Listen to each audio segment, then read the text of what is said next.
नमस्कार मित्रांनो, मराठी माणूस प्रदीप. आज अशा एका गोष्टीविषयी तुम्हाला बोलायचं आहे, आज सांगायचं आहे, की जी गोष्ट ऐकून ज्या गोष्टी तुम्हाला मी आज स्पष्टीकरण देणार आहे, त्या गोष्टी ऐकल्यानंतर तुम्हाला वाटेल, की आपण बाबासाहेब कधी वाचलेच नाहीत. आपण छत्रपती शिवाजी महाराज कधी वाचलेच नाहीत. आपण कोण आहोत, काय आहोत, आपण नक्की काय करतोय, आपल्याला माहिती नाही. हे कोणतरी भडवे येत आहेत, जय भीमचे नारे पोस्टर लावून उकसवतायत आणि आम्ही उपसत चाललोय. आम्ही त्यांच्या मागे पळतोय, आम्ही त्यांच्या मागे जातोय. काय आहे सांगायचंय, काय बोलायचंय, जरा व्यवस्थित ऐका. व्हिडिओ शेवटपर्यंत बघा आणि बघितल्यानंतर तुम्हाला कळेल. त्याच्या आधी कुणी प्रतिक्रिया देऊ नका. आणि जर तुम्हाला पाहिजे नसेल तर तुम्ही गेलात तरी चालेल, मला काही हरकत नाही आहे. कारण विषय अत्यंत महत्त्वाचा आहे, मुद्दा अत्यंत सेन्सिटिव्ह आहे आणि या सगळ्या गोष्टींचा मी व्यवस्थित अभ्यास करून तुमच्याविषयी किंवा तुमच्या समोरात बोलायला बसलोय. भगवान श्रीकृष्ण 4 वर्ण सांगतात: ब्राह्मण, क्षत्रिय, वैश्य आणि शूद्र. म्हणजे तुम्ही जे कर्म कराल ते तुमचं धर्म किंवा ती तुमची जात असेल, ते जे काही तुम्ही कराल ते. तुम्हाला वेद वाचता येत आहेत तर तुम्ही ब्राह्मण असाल, तुम्हाला लढता येते, तुम्ही क्षत्रिय असाल, काम करता येते, तुम्ही शूद्र असाल, वैश्य असाल, ज्या काही गोष्टी, पण त्या तुमच्या कर्माने ठरतात.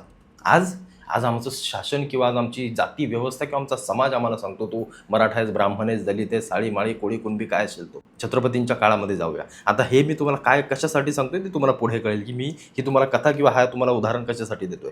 छत्रपती शिवाजी महाराजांच्या काळामध्ये 18 पगड जातीची माणसं रयत म्हणून राहत होती. एक 18 पगड जातीची कुणबी म्हणून राहत होती. शेतकरी, कामकरी, कष्टकरी, लढणारी सगळी लोक, ज्यांना वाटायचं की स्वराज्य हा आपला जन्मसिद्ध हक्क आहे आणि स्वराज्यासाठी लढायचं, या मातीसाठी लढायचं.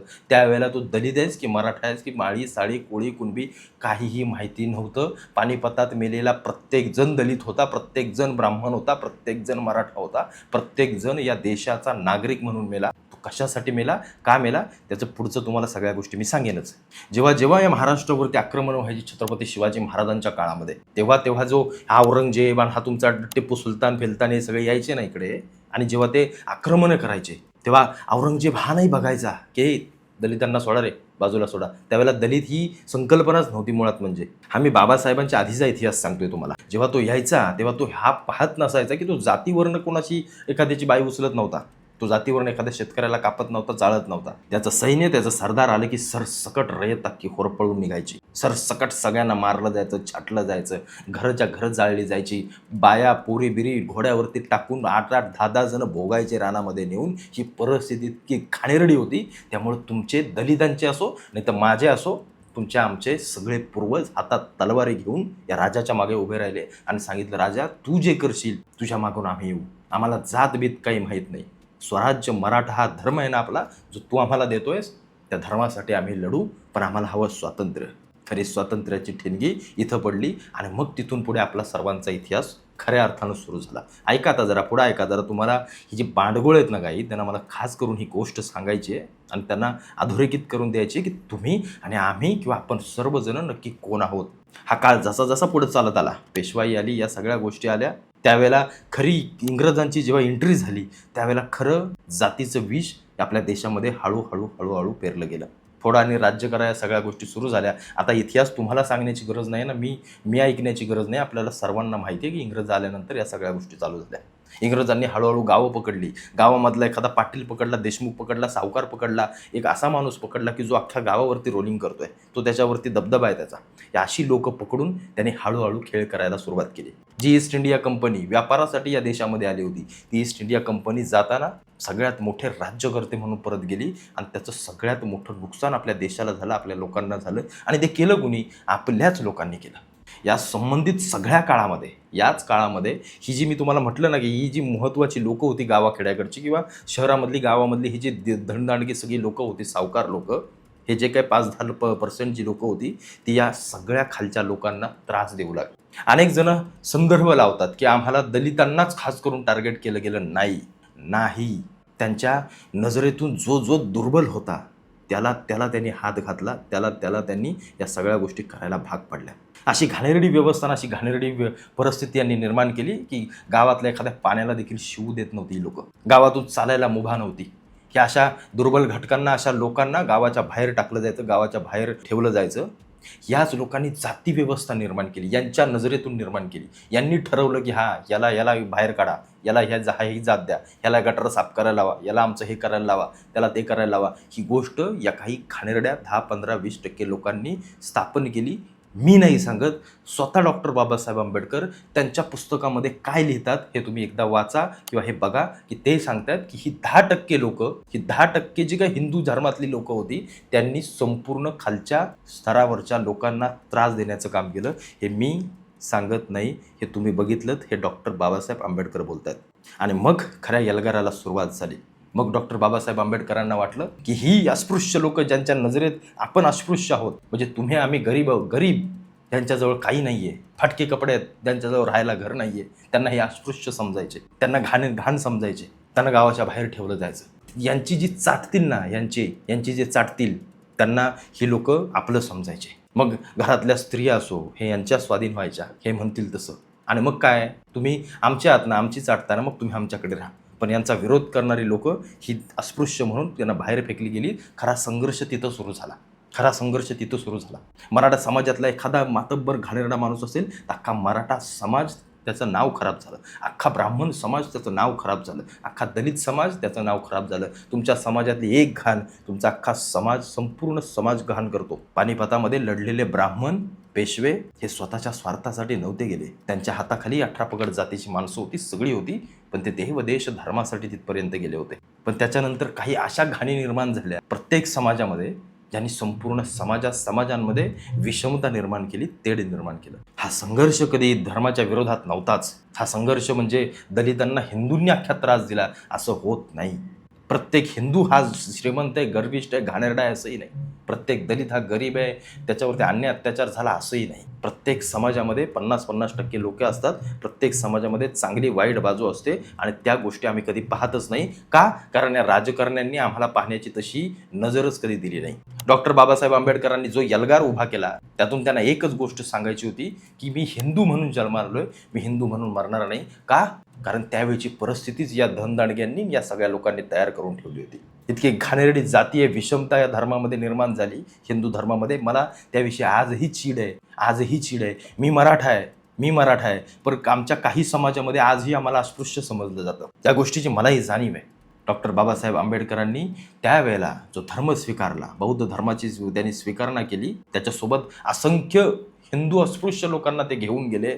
बाबासाहेब स्वतः हिंदू होते आणि त्यांच्यासोबत जाणारी आज आपण दलित ज्यांना म्हणतोय ती सगळी हिंदूच लोक आहेत. पण जेव्हा बाबासाहेबांनी हा निर्णय घेतला, तेव्हा ही सगळी लोक बाबासाहेबांच्या मागे गेली.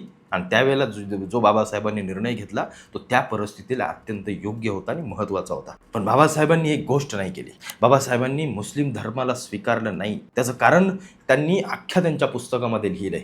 त्यांनी कारण बघा काय दिलंय. बाबासाहेब त्यांच्या स्वतःच्या पुस्तकामध्ये लिहितात, पाकिस्तान और इंडिया पार्टिशन या पुस्तकामध्ये स्वतः बाबासाहेब लिहितात की हे मुस्लिम कोणाचेही होऊ शकत नाहीत. हे भाईचारा फक्त यांच्याच लोकांशी करतील, बाकी कोणत्याही धर्माच्या किंवा जातीच्या लोकांशी भाईचारा करणार नाहीत, कारण त्यांचा धर्म त्यांना अशी शिकवण देत नाही. बाबासाहेब म्हणतात की या देशामध्ये जर जिहाद करायचा असेल या लोकांना, तर ते असं सांगतात की इथले मुसलमान जर इथं जिहाद करायचं असेल, म्हणजे कुठं भारत देशामध्ये, तर ते बाहेरच्या देशांची किंवा बाहेरच्या देशांची देखील मदत घेऊ शकतात. हे मी म्हणत नाही. तुम्ही जे पाहताय, जे तुम्हाला दिसतंय, त्या बाबासाहेबांच्या ओळी आहेत, बाबासाहेबांचे शब्द आहेत.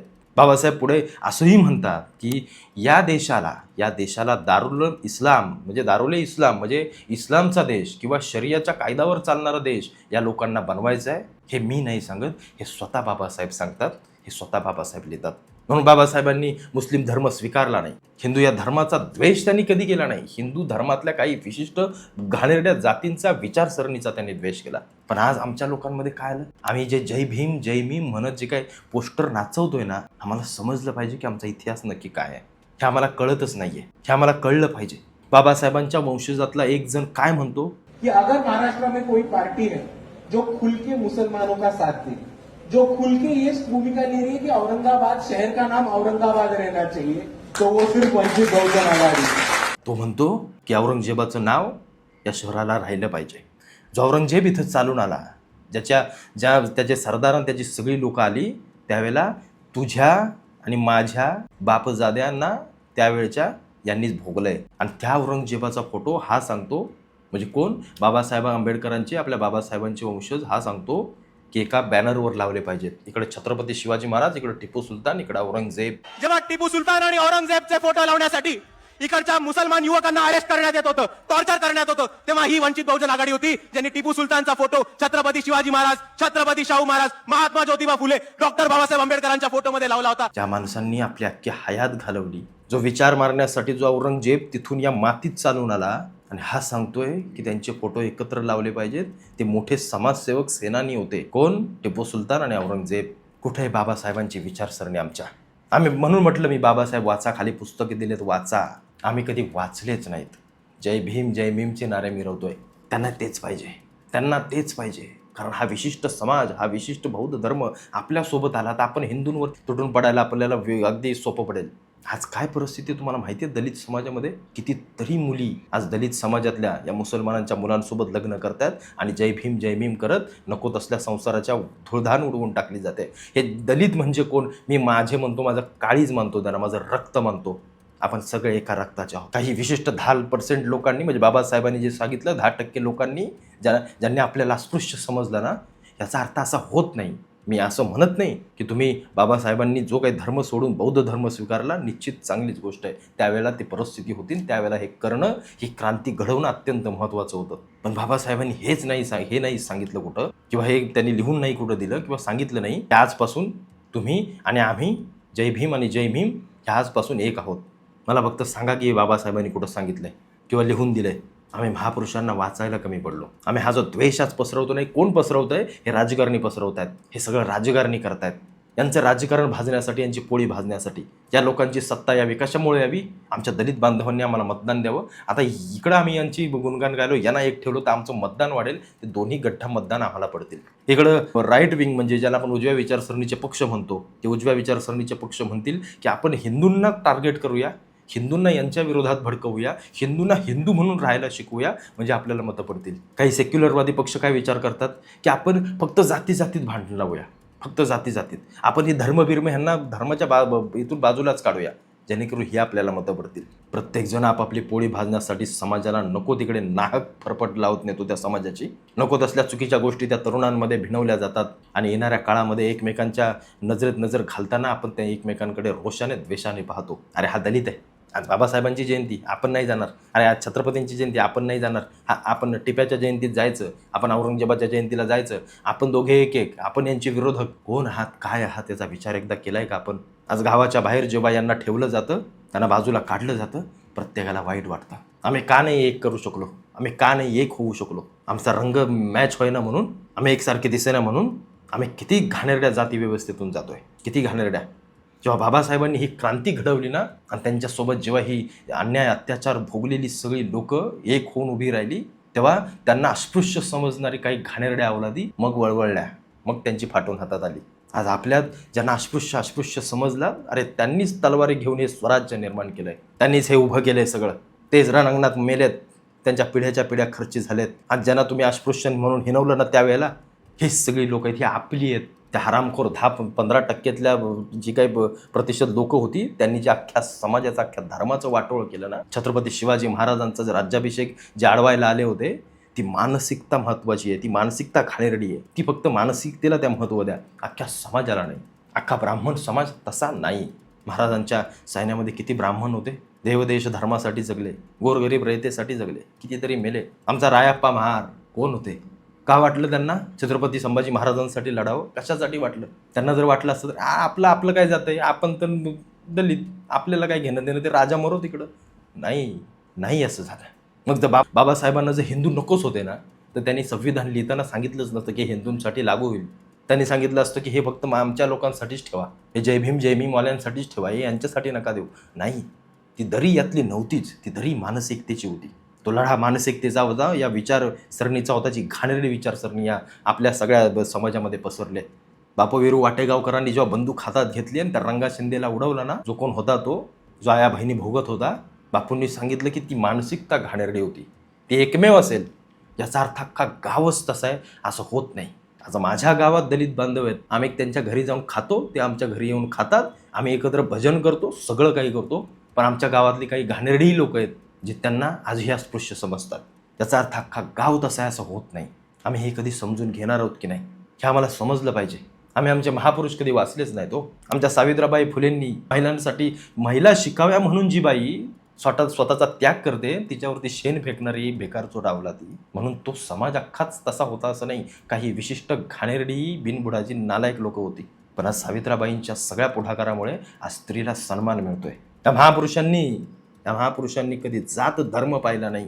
सावित्राबाईंनी तेव्हा लिहून नाही ठेवलं की आमच्याच जातीच्या फक्त पोरी शिकतील, बाकीच्यांचं मला काय माहीत नाही.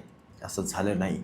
पण तुम्ही आज ज्यांना आपलं म्हणताय ना, त्यांनी तुमच्या पिढ्या नासवलेत, माझ्या नासवलेत, सगळ्यांच्या नासवलेत या भारतभूमीला. म्हणून म्हटलं ना, बाबासाहेबांनी लिहिलंय दारुले इस्लाम करायचंय त्यांना. बाबासाहेबांना अगदी व्यवस्थित माहिती होतं की आपण कुठला धर्म स्वीकारावा.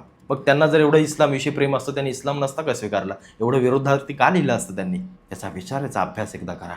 हे तुम्हाला आज प्रलोभनं देतील, आज तुम्हाला सांगतील आपण एक आहोत. ज्या दिवशी वेळ येईल ना, हे ह्यांच्या धर्मासाठी उभे राहतील. बाबासाहेबांनी बघा काय लिहिलंय, यांचा धर्म पहिला, नंतर आम्ही इंडियन. स्वतः बाबासाहेब लिहिताय बघा तुम्ही. मी काय माझ्या मनाचं सांगत नाही. पुस्तक आहे, पीडीएफ त्या गुगलवरनं घ्या, गुगलवरनं वाचा जरा ते. आपण वाचत नाही. मी खाली दिलेत बघा पुस्तकं, वाचा, सगळी वाचा. वाचणं महत्त्वाचं. नका जाऊ जयंतीला, नका जाऊ महाराजांचे झेंडे घेऊन कुठं गडावरती, काय गरज नाही. वाचा, पुस्तकं वाचा, कादंबऱ्या वाचा, त्यांचा संघर्ष, त्यांच्या ज्या गोष्टी आहेत त्या वाचा. मग तुम्हाला कळेल की तुम्ही आणि आम्ही कोण आहोत, आपण नक्की कोण आहोत. त्या राजकारण्यांनी निर्माण केलेली दरी इतकी घाणेरडी आहे ना. निळा रंग, भगवा रंग, हा रंग, तो रंग. रंग जाऊ द्या. मराठा धर्म म्हणून आपण जगलो, मराठा धर्म म्हणून आपण राहिलो. त्यावेळेला असे जातीत वाटलं असतं तर अरे मेलो असतो. तुमच्या डोक्यावर जाळी, माझ्या डोक्यावर जाळीची टोपी, ढोंगणं वर करून आपल्यालाही 4 वेळचे नमाज पडायला लागले असते. विचार करा.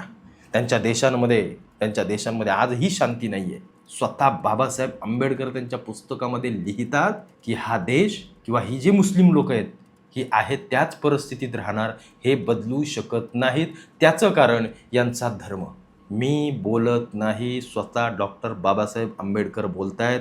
तुम्हाला माझी हात जोडून विनंती आहे की जे काही पार्टिशन ऑफ पाकिस्तान इंडिया हे जे पुस्तक आहे ना, वाचा. बाबासाहेबांनी हिंदूंची किंवा हिंदू धर्माची देखील कशी मारून ठेवली ती जरा एकदा बघा. त्या खाणेरड्या 10-20% लोकांमुळे आज संपूर्ण धर्माला नाव किंवा ग्लानी येते किंवा सगळ्या गोष्टी होतात. या गोष्टीची खंत वाटते. कोणी अख्खा समाज, ब्राह्मण समाज तसा नसतो, अख्खा दलित समाज तसा नसतो, अख्खा मराठा, साळी माळी कुणबी कोणी नसतं. त्यातली मानसिकता, तसल्या घाणेरड्या विचारसरणीची लोक तशी असतात. पण अख्ख्या समाजाला ते भोगावं लागतं. विचार करा. आपण माणूस म्हणून, मानव म्हणून आपल्याला जे काही समजतंय, जे काही कळतंय त्यानुसार आपण वागलं पाहिजे. ही जर विषमता अशीच वाढत गेली तर माणूस राहणार नाही, मानव मानवामध्ये बसणार नाही. त्या सगळ्या गोष्टी इतक्या भयंकर पुढे निघून जातील, मग आपल्या हातास काही लागणार नाही. जो चांगला आहे त्याच्याशी चांगलं वागता आलं पाहिजे, जो चुकीचा आहे त्याला चुकीचं म्हणता आलं पाहिजे. डॉक्टर बाबासाहेब आंबेडकरांनी हेच केलं. डॉक्टर बाबासाहेब आंबेडकरांनी हे नाही केलं की अरे वा आता हिंदूंचीच ठासू, मुस्लिमांना बोलायची काय गरज आहे. नाही, त्यांनी प्रत्येक गोष्टीवरती प्रकाश टाकला. तूही चुकीचा आहेस तर तूही तितकाच चुकीचा आहेस. तुझ्यातल्या ह्या चांगल्या गोष्टी आहेत तर तुझ्यातल्या ह्या चांगल्या गोष्टी आहेत. हे जेव्हा तुम्हाला करता येईल ना, तुम्ही तुमच्या आयुष्यामध्ये, तुमच्या सामान्य जीवनामध्ये देखील तुम्ही बाहेर फिरता, मित्रांमध्ये जाता, इकडे तिकडे, घरामध्ये, नातेवाईका, जिथं तुम्ही कुठं असाल, चुकीच्याला चूक म्हणता आलं पाहिजे आणि बरोबरच्याला बरोबर म्हणता आलं पाहिजे. एखाद्या चुकीच्या गोष्टीच्या विरोधात तुम्हाला आवाज उठवता आला पाहिजे. एखाद्या चांगल्या गोष्टीला तुम्हाला पाठिंबा देता आला पाहिजे. ही गोष्ट शिकायची तर ती महामानव डॉक्टर बाबासाहेब आंबेडकरांच्या जीवन प्रवासातून शिकायची. एवढंच फक्त सांगतो. जयंती आहे. व्हिडिओ तुम्ही लेट पाहत असाल तर जयंती झाले. तुम्हाला सर्वांना खूप खूप शुभेच्छा.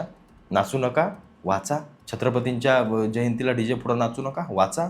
प्रत्येक महामानव आपला वाचाल तेव्हा तुम्हाला महामानव, आपले महापुरुष काय होऊन गेले हे आपल्याला समजतील. कारण इथून पुढे ते होतील की नाही हे सांगू शकत नाही. एवढंच फक्त सांगतो. आणि जय भीम आणि जय मीम ही जी काही गोष्ट तुम्ही करताय ह्यातून तुम्ही तुमच्या पायावरती कुऱ्हाड मारून घेताय. एवढंच मला फक्त तुम्हाला सांगायचं आहे. बाकी तुम्ही शहाणे आहात, हुशार आहात. आपण सर्वजण एका मातीचे, एका रक्ताचे, एका मायेचे पूत. जरा मागे जाऊन पहा, मग कळेल की तुमची आई, माझी आई, आपण सर्वजण एकाच ठिकाणचे आहोत. एवढंच फक्त सांगतो आणि आपणा सर्वांची रजा घेतो.